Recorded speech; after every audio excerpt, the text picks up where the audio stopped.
এবার শয়তান মানুষের ভিতরে শিরক ঢোকায়া দিল।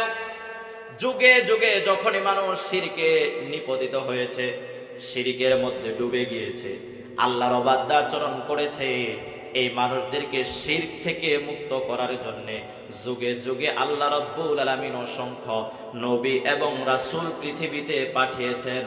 আর এই সর্বপ্রথম যে পৃথিবীর ইতিহাসে শিরক শুরু হয়ে গেল, গোটা জাতি যখন শিরকে জর্জরিত হয়ে গেল, আল্লাহর অবাধ্য আচরণ শুরু করলো, তখন এই জাতির উপরে আল্লাহর চূড়ান্তভাবে আযাব আর গজব নাজিল হওয়ার আগে, আল্লাহর আযাব আসার আগে আল্লাহ রাব্বুল আলামিন এই মানুষদেরকে শিরক থেকে মুক্ত করার জন্য একজন পয়গম্বর, একজন নবীকে পৃথিবীর জমিনে পাঠালেন।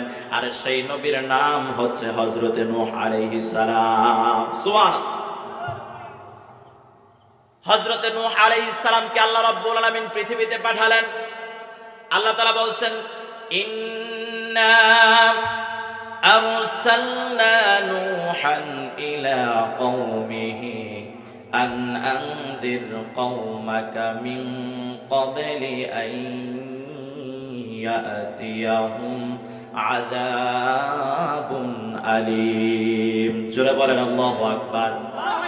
আরেকটু আওয়াজ দিয়ে বলেন আল্লাহু আকবার। আল্লাহ রাব্বুল আলামিন বললেন, পৃথিবীর মানুষ যখন শিরকে লিপ্ত হয়ে গেল, গোটা জাতি যখন শিরকে লিপ্ত হয়ে গেল, তখন এদেরকে শিরক থেকে মুক্ত করার জন্য, মূর্তি পূজা থেকে মুক্ত করার জন্য আমি আল্লাহ রাব্বুল আলামিন চূড়ান্ত ভাবে তাদের উপরে আযাব আর গজব দেওয়ার আগে এদেরকে সতর্ককারী হিসেবে এদের কাছে একজন পয়গম্বর, একজন নবী আমি পাঠাইলাম। আর সেই নবীর নাম হচ্ছে হযরতে নূহ আলাইহিস সালাম। সুবহানাল্লাহ। হযরতে নূহ আলাইহিস সালাম আসলেন। আসার পরে এবার তিনি যখন নবুয়ত প্রাপ্ত হলেন, নবুয়ত প্রাপ্ত হওয়ার পরে তার কওমের লোকদের কাছে তিনি গেলেন দাওয়াত নিয়ে।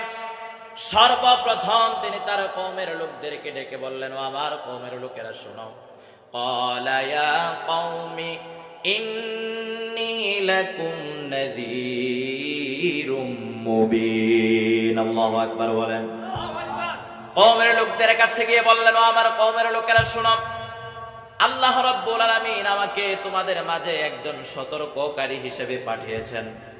তোমরা যে শিরক করেছো, তোমরা যে মূর্তি পূজা করেছো, তোমরা যে আল্লাহর অবাধ্য আচরণ করেছো, তোমরা যে অন্ধকারের পথে হাঁটছো, তোমাদের এই শিরক থেকে, মূর্তি পূজা থেকে সতর্ক করার জন্য। আর এভাবেই যদি তোমরা শিরক করতে থাকো, আল্লাহর অবাধ্য আচরণ করতে থাকো, মূর্তি পূজা করতে থাকো, তাহলে একটা সময় তোমাদের উপরে আল্লাহর আযাব আর গজব নেমে আসবে।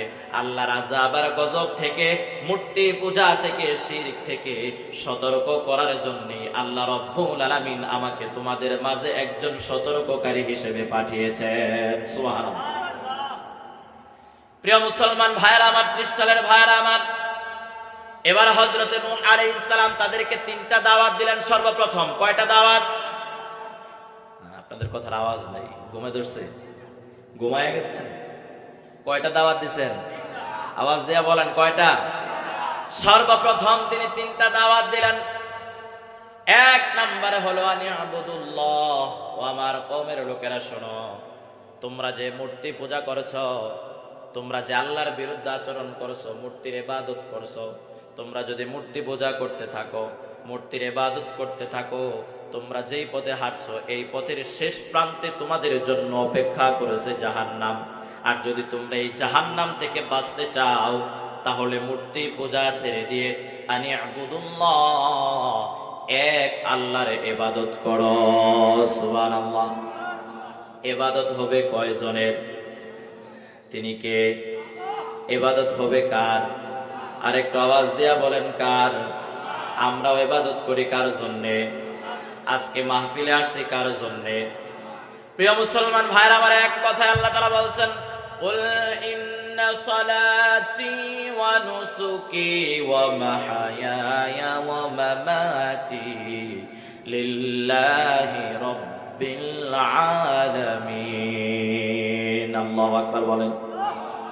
আল্লাহ তাআলা বলছেন, নবী আপনি বলে দেন, আমার সালাত, আমার নামাজ, আমার রোজা, আমার হজ, আমার যাকাত, আমার জীবন আর আমার মরণ, দুনিয়ায় যাবতীয় যা কিছু করব সব কিছু করব একজনের জন্য। একটু জবান খুলে চিৎকার দিয়া বলেন তো তিনি কে?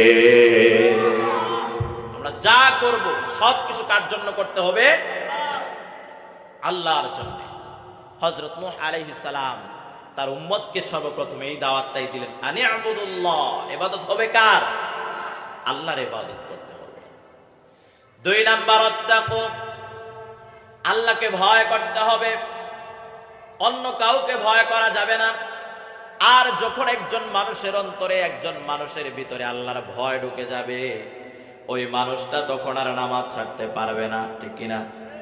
যখন মানুষের ভিতরে আল্লাহর ভয় প্রবেশ করবে, তখন জেনার কাছে যাইতে পারবে না, চোরের কাছে যাইতে পারবে না, সুদের কাছে যাইতে পারবে না, ঘুষের কাছে যাইতে পারবে না, চাঁদাবাজের কাছে যাইতে পারবে না, কারণ তার ভিতরে আছে একজনের ভয়। চিৎকার দিয়া বলেন তো তিনি কে? এজন্য নূহ আলাইহিস সালাম 2 নাম্বার দাওয়াত দিলেন, ওয়াত্তাকু, ভয় করতে হবে কাকে? আরেকটা আওয়াজ দিয়া বলেন, ভয় করতে হবে কাকে?